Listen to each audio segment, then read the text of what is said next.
and the convicts, the ballads of convicts, and the boost songs are very very important in the context of Australian literature, and periodicals like the Bulletin is very important in this context, which started its publication in the year 1880, and the ballads and blues songs, which had earlier been mostly part of the folk tradition, now became part of the literary tradition, and writers have begun to consciously cultivate and develop the forms, the themes, and the figures of oral ballads and blues songs.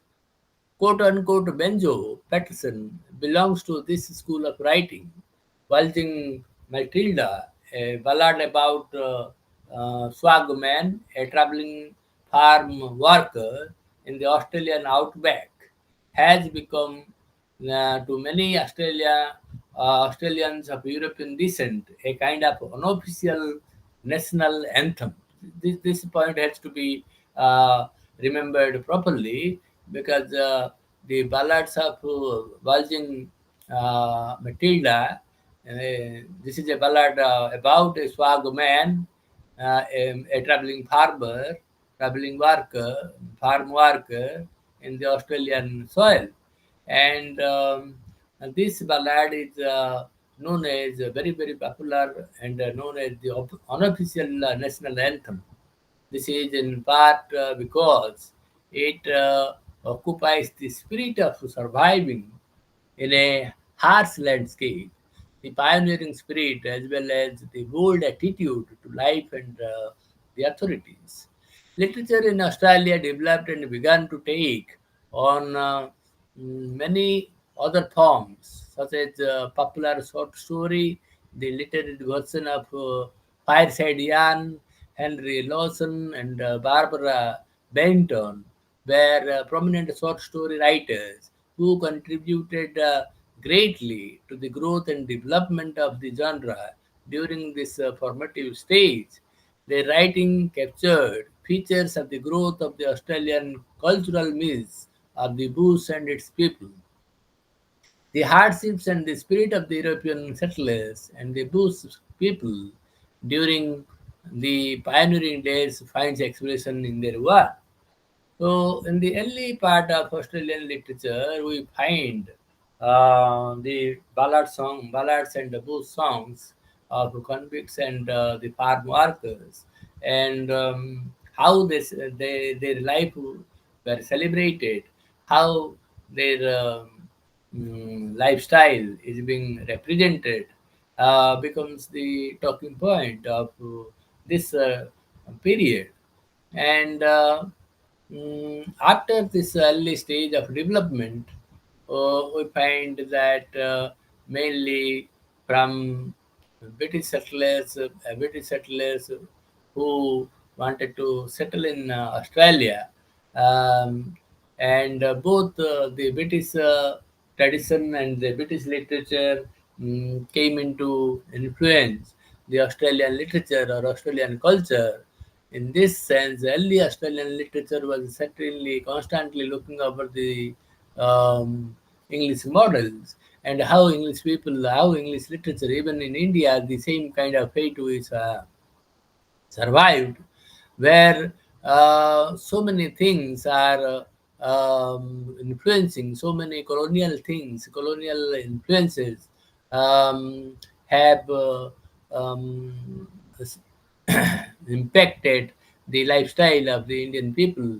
Many Indian people behaved like the British people, and they imitated their culture. Similarly, this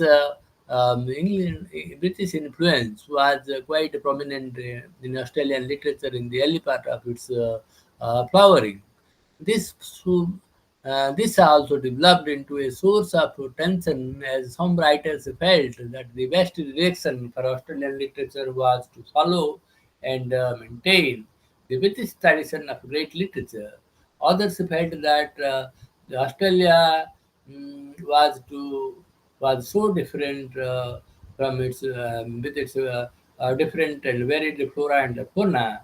And how could England and its culture influence Australian literature? So there was a kind of clash between the Australian culture and the British culture, and definitely the kind of parallel thought developed after this kind of rivalry between the British culture and the Australian culture, and which was very much reflected in Australian literature.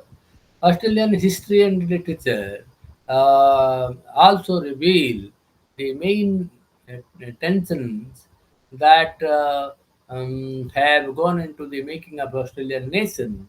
So the national struggle or the freedom struggle of Australia was influenced, has influenced its literature, and how this literature was being controlled by the national struggle and the freedom fight, all the things. So in India also we have this kind of tension of national struggle for independence and its literature. And the literature written immediately after India's independence was very much influenced by the freedom struggle, the Gandhian thought, all the things are there. Similarly, the Australian struggle for independence has also influenced its literature in a great way. So some of the tensions that we want to know, we want to record are the tension between the old country of England and the metropolitan colonial center and the new country of Australia on the Antipodean margins of the British Empire, the tension between the settlers and the immigrants, the tension between the old language, images and literary forms of British literature and the idiom, images and literary form taking root in the new environment of Australia. All these tensions shaped the themes and forms of Australian literature. So, on the one hand, we have the indigenous and Aboriginal people, their culture and their oral and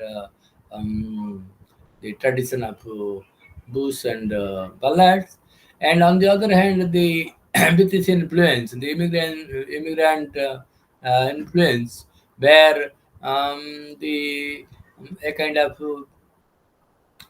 domination was there from the British literature, and this constant tension characterized the nature of Australian literature.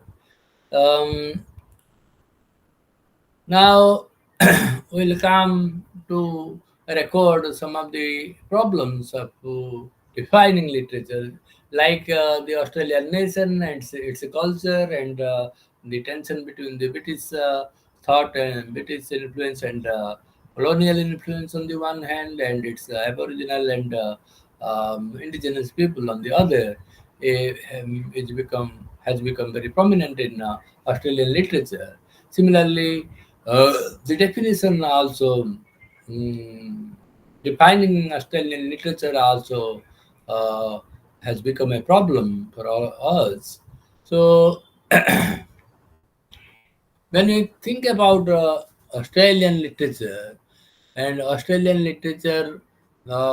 its definition, we have this problem.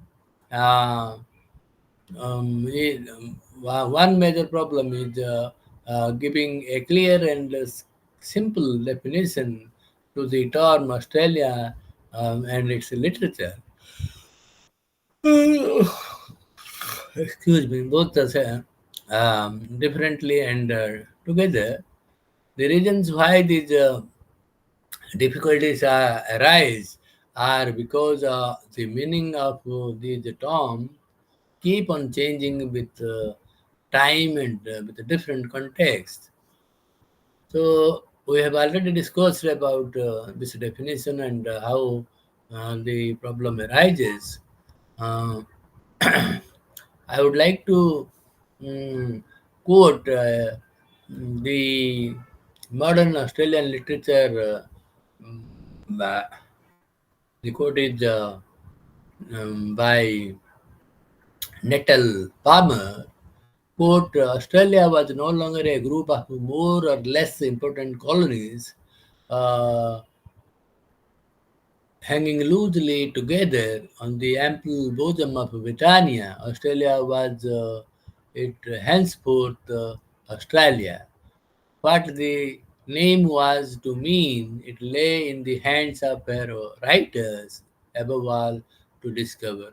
So now, this is a two lines tell us about the main dilemma between what was Australia before and what was Australia after its independence, after its culture came to be recognized as a as an independent culture, where they thought that no more dependence on British literature. What they want to do is they want to have a source for identity. They want to explore their roots.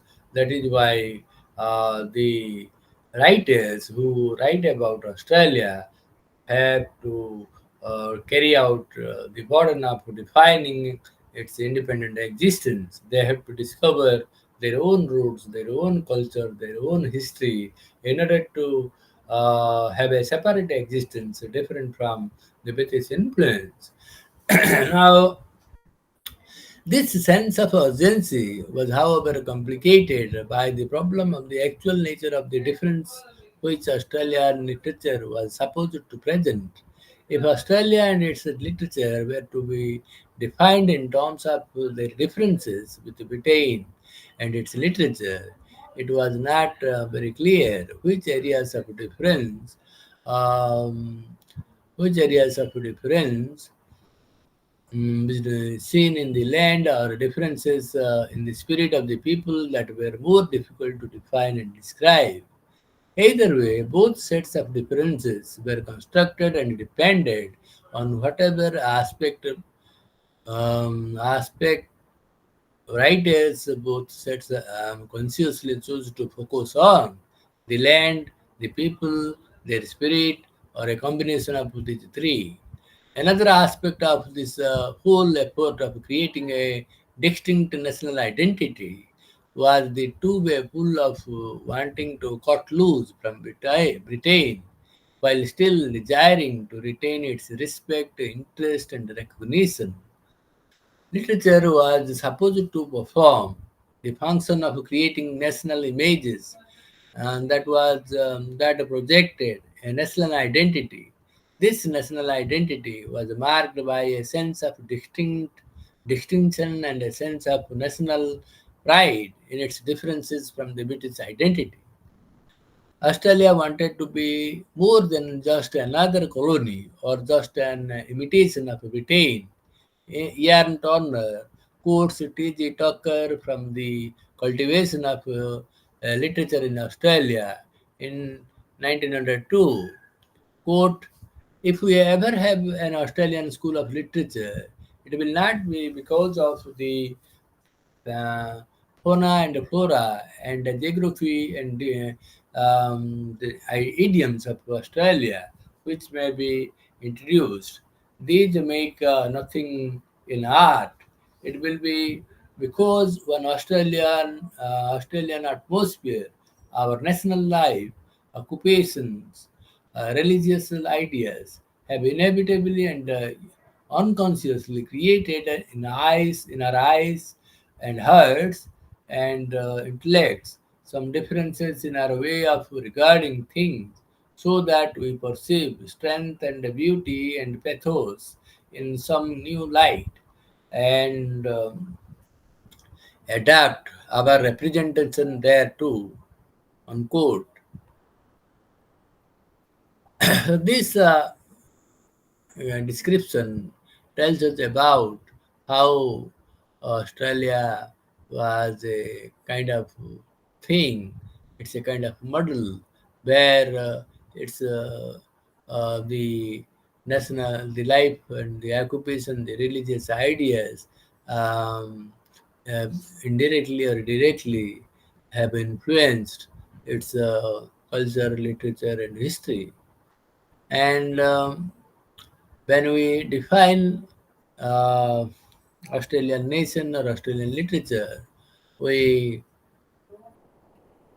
have to look other aspects like history and geography and the political forms, all the aspects and economic aspects, all the things. The nature of the identity that the nation wishes to present defines the standards that decide what is considered valuable and authentic within the literary and historical representation. The nature of the target audience of those literary and historical representations will also determine their tone and content. For example, when the writers who belonged to the group of European settlers wrote with the audience in the metropolitan centers of Britain and Europe in mind for a long time, the emphasis was on the exotic and bizarre in the new land. The inverted seasons, where summer peaked in December and winter in June, trees that shed their bark instead of their leaves, and animals like the kangaroo were presented as points of fascinating interest. Later on, when publication and the primary reading audience shifted to Australia, the emphasis shifted as well. The focus was on creating a white Australian settler identity through the rather repetitive literary creation of characters, themes, and situations that were symbols of that identity. The myths of Australian bush and the culture of bush life developed in a big way during this period. Now, the boundaries of the reading public and the publishing industry have expanded to include the voices and points of view of previously ignored and imagined groups such as the Aborigines, immigrants, and women. As a result, there is more diversity in the set of historical and literary representations available in Australia. So, when Australian literature focused on the representations by women, it definitely provided a varied culture, a different dimension to Australian literature and culture, where then emancipation of women came into being. Australia, the nation, with its many cultural, political, and social aspects, and the Australian literature, the body of writing that have been used to present some aspects of the national and its sense of identity, have always and continue to be constantly changing. Australian literature is thus a term used to categorize a constantly changing body of writing, and not any fixed um, set of characters and uh, their lives. And what is Australian literature? Just as there are so simple answers to its questions.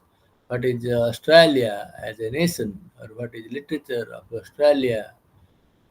Because of these reasons, it would be very difficult to attempt to define Australian literature in the traditional oral terms of certain characteristic features or any recognized canon or a set of books that are considered canonical literature or great literature.